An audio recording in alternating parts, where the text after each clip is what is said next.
dari tindak lanjut yang waktu kemarin ya Bu ya, waktu tanggal 15 ya, kita sudah melakukan observasi. Nah sekarang saya akan melakukan pasca observasi ya Bu ya. Nah jadi waktu Ibu saya observasi ini, bagaimana pendapat Ibu setelah menyajikan pembelajaran kelas? Perasaannya ya merasa plong ya, merasa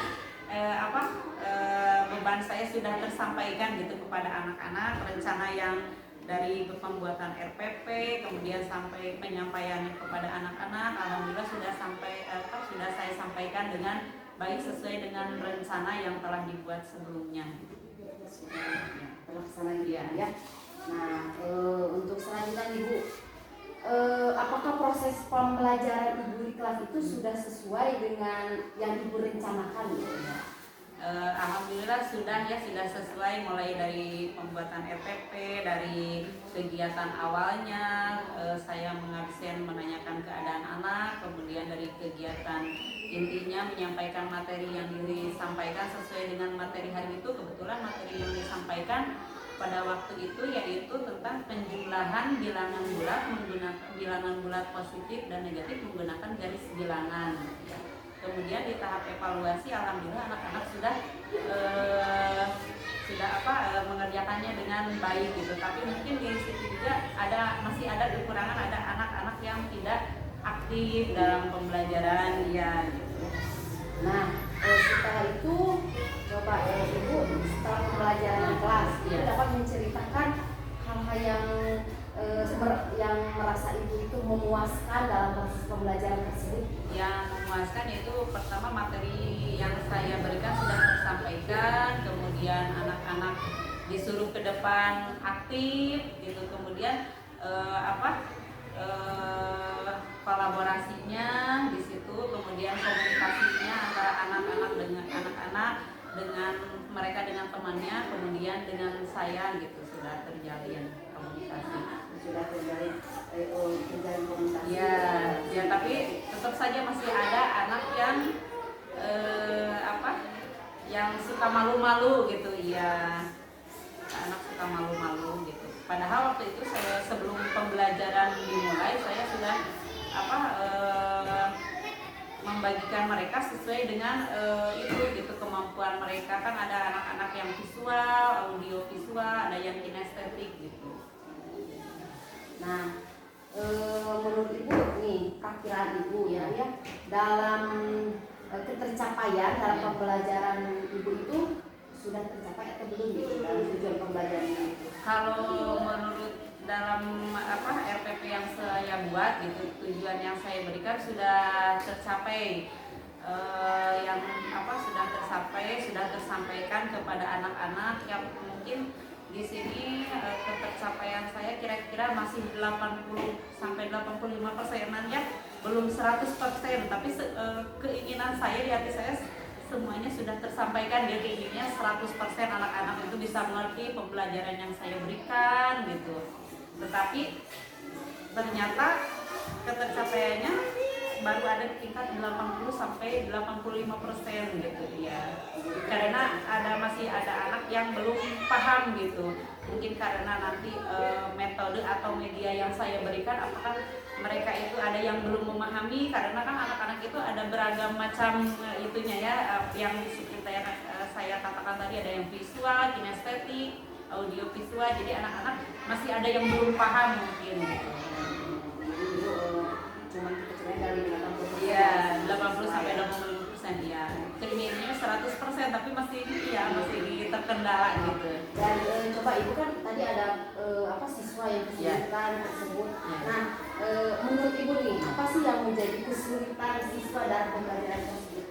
Kesulitannya yang saya lihat anak-anak itu kadang-kadang suka terkecoh dengan antara perkalian dan penjumlahan bilangan bulat positif itu, antara perkalian dan penjumlahan dalam tandanya gitu. Kadang-kadang kalau misalkan penjumlahan positif ditambah positif, nanti hasilnya apa? Positif.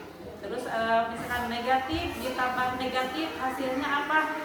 Bu, positif. Padahal kan itu hasilnya nanti negatif. Beda dengan perkalian. Kalau perkalian mah misalkan tanda negatif dikali dengan negatif, nanti hasilnya akan positif. Jadi mungkin nanti saya akan menjelaskan kembali materi tentang penjumlahan dan perkalian gitu.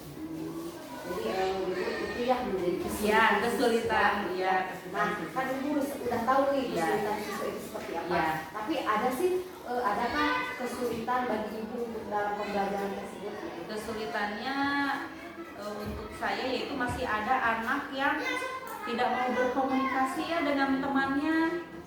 Iya, jadi sulit, masih ada satu, bukan berkomunikasi dengan teman, bahkan dengan saya pun kalau dia ditanya tidak menjawab gitu, anak itu.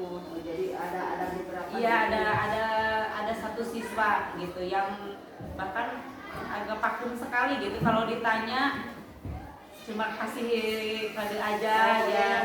Iya. Kalau disuruh baca emang pas dibuka masker ininya betul gitu kata-katanya, cuma suaranya itu tidak keluar gitu anak itu. Jadi kesulitan itu yang satu siswa itu ya yang nggak bisa bicara. Bukan bisa bicara itu bisa, cuma emang nggak bisa kan tuh.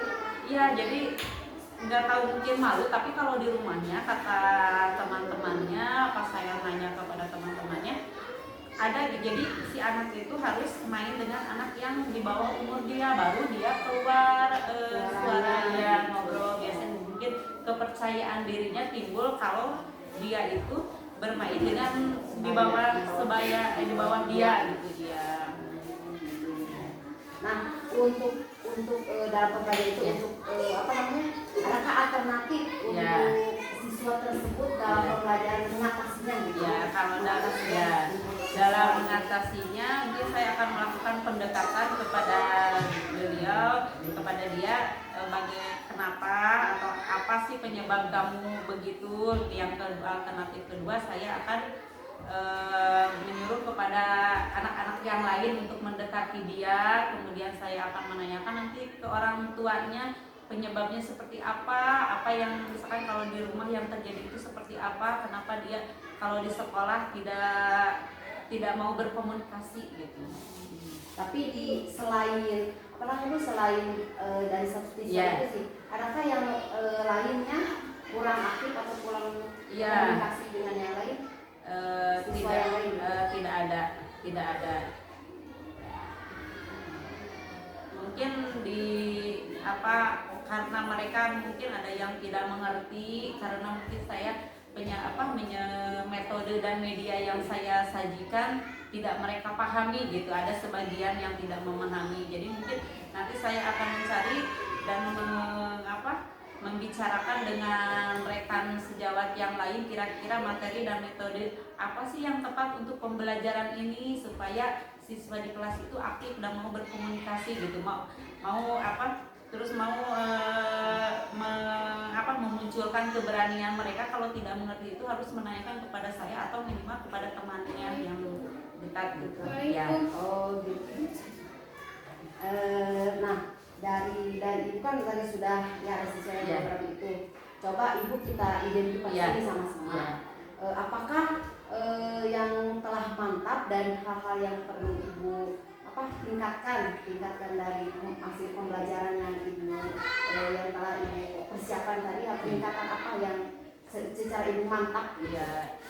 Mungkin dari sebagian ada siswa sekarang yang berani ke depan, disuruh untuk ke depan gitu. Ada yang siswa berani, asalnya dia dari malu-malu, jadi dia mau disuruh ke depan langsung dia, oh ya ibu saya mau ke depan gitu. Terus dari komunikasi juga dari sebagian siswa sudah mulai aktif gitu, jadi sudah mau berkolaborasi dengan temannya gitu.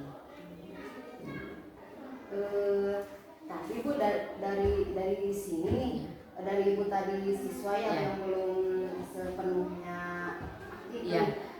Apa yang akan ibu lakukan untuk pembelajaran berikutnya gitu, supaya semua bisa lebih aktif dan berkomunikasi gitu. Mungkin di sini saya akan membicarakannya dengan rekan sejawat seperti yang tadi saya katakan. Kira-kira metode yang tepat dan alat peraga apa sih yang tepat untuk pembelajaran ini supaya mereka itu aktif. Kemudian yang asalnya tadi saya pembagian kelas itu secara klasikal ya, mungkin nanti saya akan merubah kelas itu secara berkelompok supaya mereka itu bisa berkolaborasi, bisa berkomunikasi, terus mereka bisa berpikir aktif dan kreatif, menanyakan kepada teman kalau mereka itu tidak mengerti itu minimal menanyakan ini bagaimana caranya, atau misalkan ini harus bagaimana gitu. Jadi dari klasikal mungkin saya untuk kedepannya akan menyusun mereka itu dan pembelajaran itu secara berkelompok gitu. Jadi bukan untuk tindak lanjut selanjutnya berarti bukan pengelolaan kelasnya ya, dasarnya dari klasikal, dari saya akan mengelompokkan mereka gitu ya.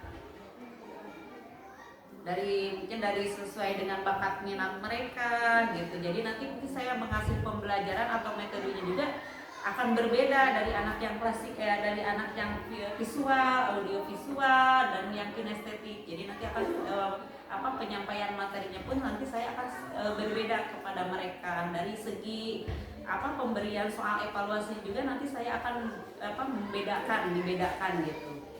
Ya. Dari tingkat berbeda itu dari tingkat apanya? Kalau dibedakan soal dari tingkat kemampuan mereka sesuai dengan bakat dan minat mereka gitu.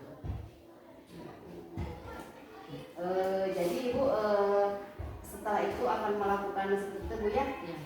Nah alhamdulillah ya Bu ya, untuk tanya-tanya hari ini Ya. cukup sekian dari Ibu ya. Tindak lanjutnya sangat bagus berarti ya, untuk selanjutnya pembelajaran Ibu akan menerapkan seperti itu ya. Mudah-mudahan di pembelajaran yang selanjutnya Ibu akan lebih maksimal lagi dari semua siswa itu dengan bisa ikut aktif gitu, berperan berkolaborasi, berkomunikasi seperti itu ya. Saya doakan seperti itu ya Bu. Kita saling itu lagi sharing lagi. Kira-kira apa sih kekurangannya apa yang harus diperbaiki. Jadi kita nanti saya akan meminta refleksi gitu ya, selain kepada anak-anak, kepada rekan sejawat juga gitu. Alhamdulillah Bu, terima kasih untuk waktunya hari ini. Dicukupkan sekian. Wassalamualaikum warahmatullahi wabarakatuh. Waalaikumsalam warahmatullahi wabarakatuh.